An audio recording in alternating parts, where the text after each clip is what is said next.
Okay, so today we are going to be talking about bilingual special education. We'll start off with who is eligible for this program. So Illinois State Board of Education specifies that English learners, or what we might consider to be dual language learners, who have or are in the process of receiving an IEP or individualized education plan are eligible for bilingual special education services. So these services are really designed for dual language learners that have a disability of some kind. This program is designed for kids that are school age, so older than 3 years old through the age of 21. All right, so moving on to how do students and families access this program? So there are a couple of different ways that students can become involved specifically in bilingual special education.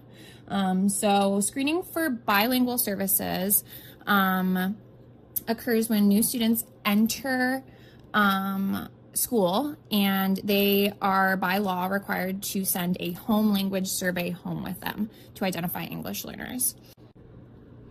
So to access bilingual special education services specifically, there are several different pathways. Just like with monolingual special education services, they can either be referred from early intervention, from their early intervention team. They can be recommended for an assessment by one of their teachers, or have an assessment requested by a parent. Students are entitled to receive assessments in their home language. This is especially important because bilingual students are often misdiagnosed with disabilities or get missed in diagnosis. So it is essential that assessments are appropriate for the linguistic background of the student. If an assessment is not available in a child's home language, a school must locate an interpreter to assist in conducting one. Once an assessment is completed and it is shown that a child demonstrates a disability in all languages that they speak, a school team meets with parents to discuss the results of the assessment and develop an IEP. They then work collaboratively to formalize the IEP that will detail the unique supports and instruction that the child will need. This will include a recommendation for the type of classroom that they be placed in, as well as specific structured supports, instructional guidelines, and goal setting for the child. So now we'll talk about what some of the benefits of this program are. This program is designed specifically for disabled dual language learners and serve these learners primarily. These learners are a particularly vulnerable group due to the fact that disability and bilingualism or multilingualism often get confused for one another. So this program really provides the support for the unique needs of disabled dual language learners. There's a prevailing false belief held among many parents and educators that bilingual education is not necessary or even harmful for dual language learners with disabilities.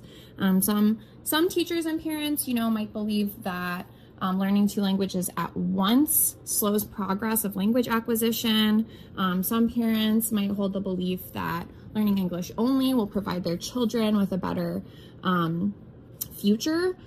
And so it's really essential that there are specific supports for children who are both disabled and dual language learners to maintain access to their home language.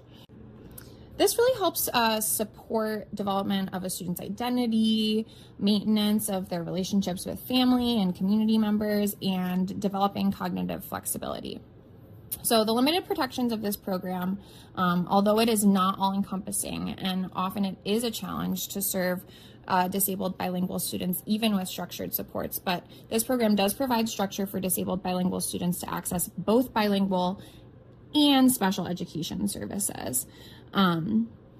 So specifically, the integrated co-teaching model has its own set of benefits. So the integrated co-teaching model is an inclusion model. So this is a model where you have disabled students taught in the same classroom as non-disabled students, with a general education teacher and a special education teacher in the same classroom. In a bilingual special education program, this classroom will also be a dual language classroom, which essentially means that there might be monolingual and bilingual students in the classroom as well. So this means that a teacher is providing support for bilingual disabled students, bilingual non-disabled students, monolingual disabled students and monolingual non-disabled students. So an inclusion classroom really provides a lot of opportunities for students to have access to other types of thinking, other types of perspectives. It gives them exposure to all peers within their community. It supports language development for both monolingual and bilingual kids, and it provides access to parts of the curriculum that students might not have in siloed classrooms, as well as teaching methods that students might not be able to access in siloed classrooms. This includes more individualized and small group instruction, which tends to benefit all students as it is more individualized, promotes peer collaboration, and tailors to their specific needs. So I am going to talk about who is qualified to provide this particular service/program. Basically, there are a few options to get to being able to provide services for these children. One option is to have your special education certification endorsement beforehand, which would be the LBS1. And then you can have relevant coursework in ESL, bilingual foundations, ESL methods, and bilingual assessment. And you don't actually need the full certification, the full endorsement to be able to get this qualification.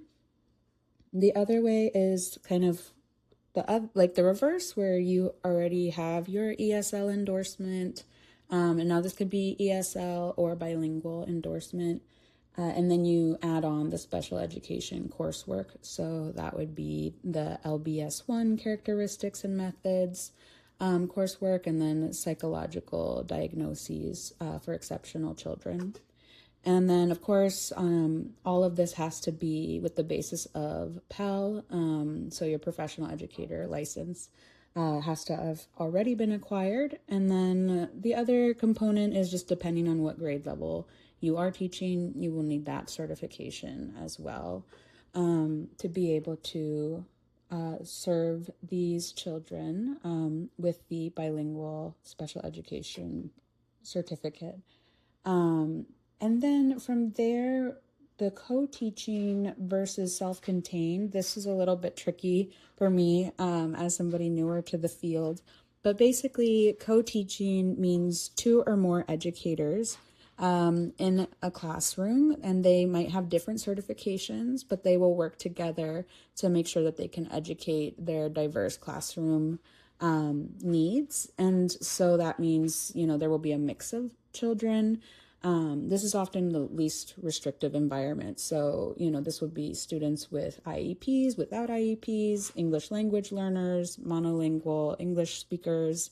And then a self-contained classroom generally means a separate classroom with an educator or educators that have the required endorsements for the student population. So this would be students just with IEPs, or in some bilingual models, just ELs, depending on what self-contained means there. So really, once you have this certification or this approval to, teach these programs, you can be in any scenario there, as long as you have the appropriate, certification. And then finally, what are the drawbacks of this program? I think this is a really important program and is very helpful at addressing the children that are needing these services. However, something I think we're running into and we see, given our program at Erickson, is that there are a lack of qualified bilingual special education professionals, so people that do have that dual expertise in special ed and bilingual or ESL certification. And then there's also, beyond that, just students may not be receiving services in their home language. So just because somebody has an ESL endorsement, they don't necessarily speak that child's home language. And so there is still gaps within the actual language access for children with different linguistic backgrounds. The other thing that really came up for me just while doing the research for this is understanding the complexity of the evaluation process and just like how hard it is to kind of understand the different ways to get to getting services. I think, Alex did a wonderful job explaining that and making that simple. But basically, assessments, we know they must be conducted in the home language, and sometimes there can be issues with that, with interpreters. And then there is also sometimes limited availability of like trained evaluators, or people understanding how to use the appropriate tools, availability of those tools, and then there can be a risk of misidentification or delayed services, given just how layered this can be when it comes to, ELs and DLs. So on top of that, I think there is a potential for siloed services. We see that there are really great efforts at making sure children are getting the services they need, but this certification kind of highlights how it's complicated to really have all of those different, certifications and endorsements to really teach children that live at this intersection. And then, it can potentially oversimplify just the lived experience of these children, naturally just trying to teach this to a larger number of people.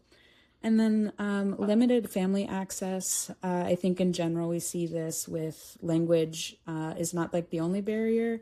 And if there's issues with interpretation, but also cultural barriers, families may struggle to navigate these complex systems, IEPs, referrals, especially if English is not the family's first language.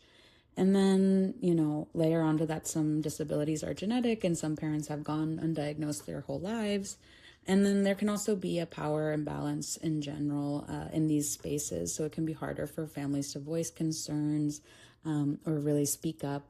And so, that is kind of some of our general thoughts on this program, the drawbacks, who can teach, the benefits, which students are in this program, who's eligible.